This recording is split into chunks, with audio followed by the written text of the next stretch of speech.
channel. My name is Kelly and I am a self-taught sewist.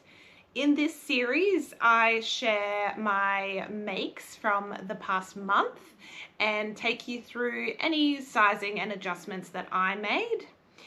This month, I'm going to talk about patterns from Helen's Closet, Nielsen, and BF patterns. So if those pattern designers are of interest to you, please stick around and I'll share what I've been making.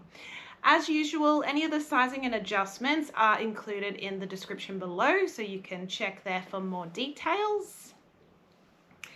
Let's jump into my July makes. In July, I decided to focus on two wardrobe gaps that I identified. The first gap is tops or blouses that have more plain or simple sleeves. And the reason being is that many of my recent makes all have statement sleeves because I do love a statement puffy dramatic sleeve. The downside though to these styles is that they don't layer well underneath jackets or cardigans. And as we're moving into the colder months here in Queensland, I have found that that's a big gap in my wardrobe. I need some tops that I can layer underneath jackets and cardigans. So that is what I've started working on. The other gap that I found was jackets. I have some sweaters, I have some cardigans. I've got one denim jacket that's a go-to, but I don't have or didn't have any other jackets that would add a fun pop of color to my outfits. So I have spent a little time focusing on a couple of jackets for myself as well. They're up behind me and I'll talk about them soon. For my first make, I revisited a pattern that I made last month, and that is the Ruby Overalls by Helen's Closet. I immediately cut a second pair after making that first pair because they fit so well and I really love the fabric, and I knew they'd be a fun item just for wearing around the house and on weekends. I think they're a really casual, comfy, go-to clothing item that I really enjoy wearing. My husband does hate overalls, but I don't really care what his thoughts are on my fashion style. I wear them for me and they are really, really comfortable.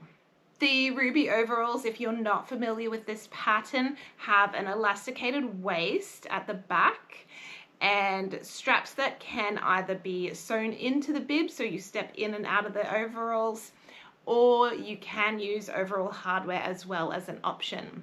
There are two leg lengths, so you can make a shorts version or a crop pant version.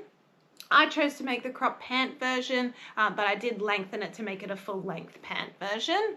And the leg shape themselves are a straight, almost wide leg. So they are a bit of a different silhouette and a different take on overalls. They've got inseam pockets. They don't have any patch pockets though, and that's one thing that I feel would really elevate this style. So maybe next time I'll add a patch pocket on the bib at the front and potentially on the back as well. We'll see. I made view A in size 18, and as I did mention, I added some length to the leg. 5 centimeters is what I went with, and that worked out really well for my height. I'm really pleased with this pattern. I was initially worried because I didn't put any thought at all into pattern matching. I just cut it out and then thought about it afterwards. Lucky for me though, it actually turned out okay, and the pattern matching is not too bad and not overly noticeable that it's not quite matching up. So I'm happy with that, and as I said, these overalls are just really fun to wear.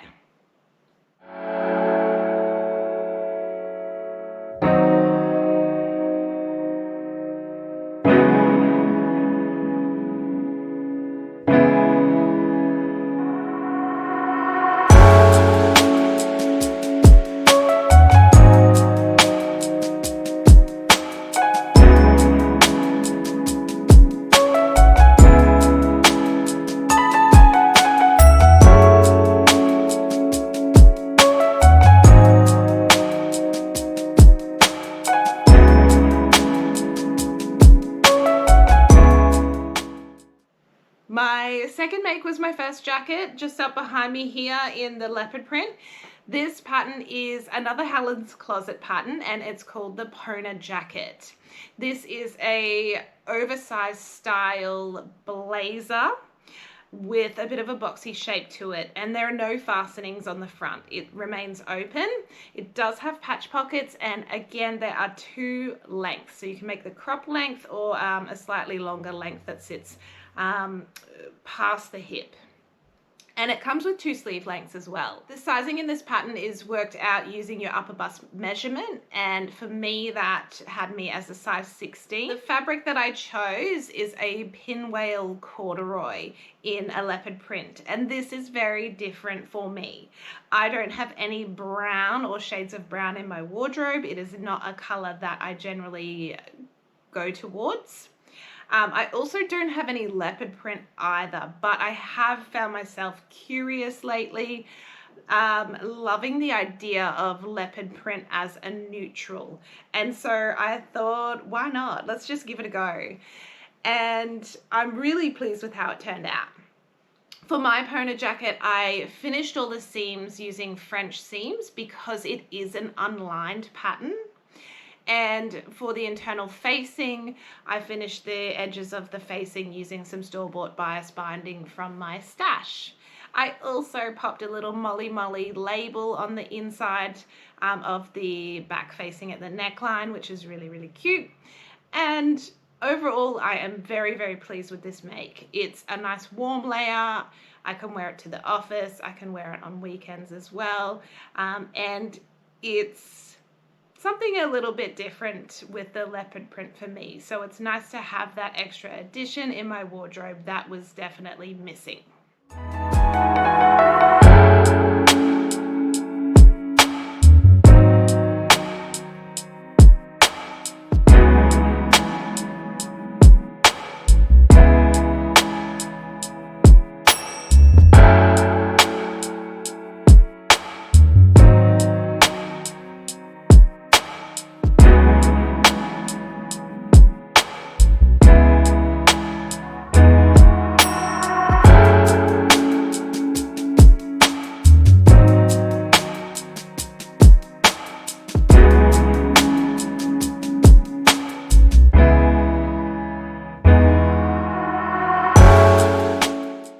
I did plan straight away to make two versions of this jacket.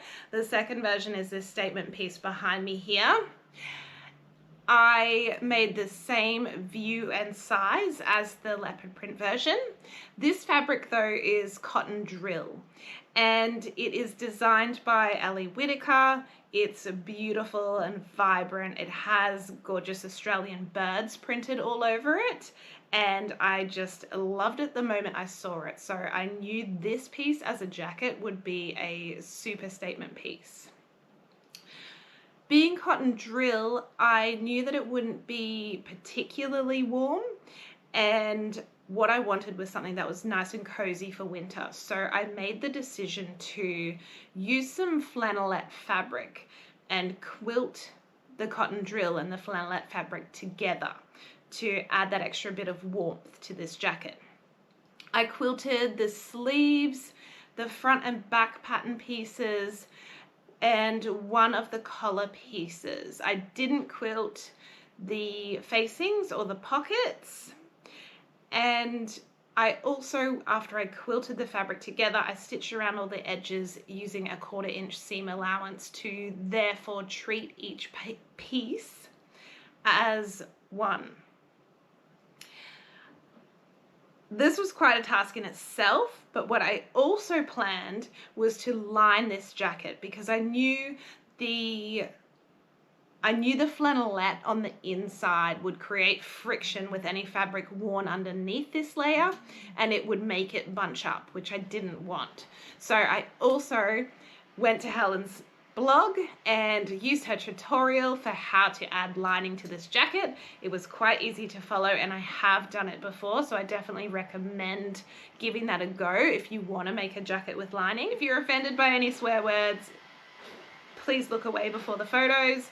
I did use a Kylie and the Machine label on the inside, which really adds to the vibe of this jacket. I feel amazing when I'm wearing it. I think it looks fantastic. It might not be everyone's vibe, but it is absolutely my vibe, and it is nice and warm and cozy. So this make is my absolute favorite make for July, and I know I'm going to wear it so much through winter.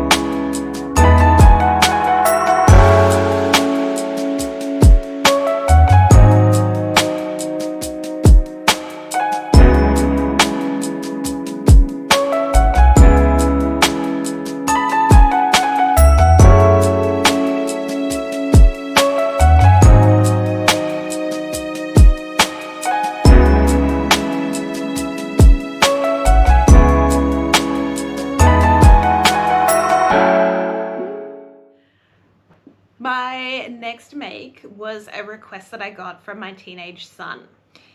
We happened to be shopping together one day, and I did drag him into Spotlight, which is not a shop that he enjoys being in.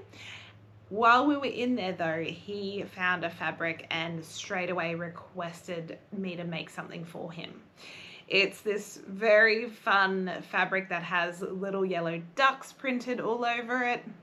And I bounced around a few ideas with him, and we landed on a bag.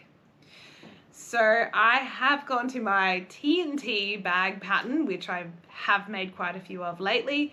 That is the BF Patterns Bestie Bag. And I made a medium size in view A using this cotton duck fabric. I've lined it with calico from my stash. And I did use some of the main fabric for the internal small pocket as well, just to add a bit of fun pop of that pattern on the inside. For the strap, I used webbing, and I did use some hardware as well.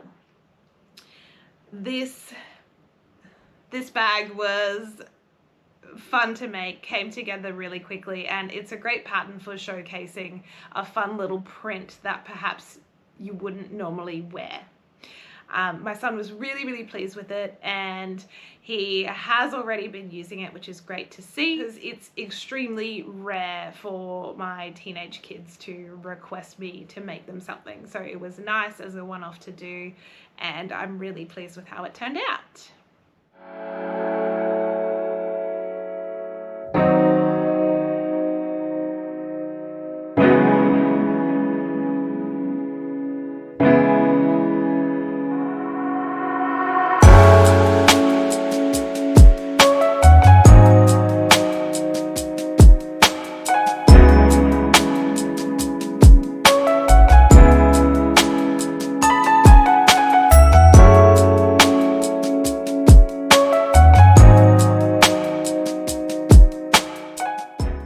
My next makes are all the same pattern. I have used the Nielsen Darling Ranges dress and top pattern, and I have hacked view A to make three versions of this top. If you are not familiar with this pattern, it is a shirt dress, and it has buttons down the front. There are different sleeve lengths. There's also optional waist ties, and one of the views has a gathered skirt. I use this view with the gathered skirt, and my hack was simply to change the length of the skirt to make a peplum style top instead of a dress. For the fabric, I used cotton poplin, which I had in my stash already, and I purposely have been leaning into a few more neutral style fabrics. So for these three tops, the first two for me are quite neutral. I made a black and white gingham version, and the buttons on this one that I used were smaller than what the pattern asked for. They were 1 centimeter buttons, so I simply added more.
That is a wrap for my July makes. I've had a very productive month in my sewing room, and there is more to come next month as well.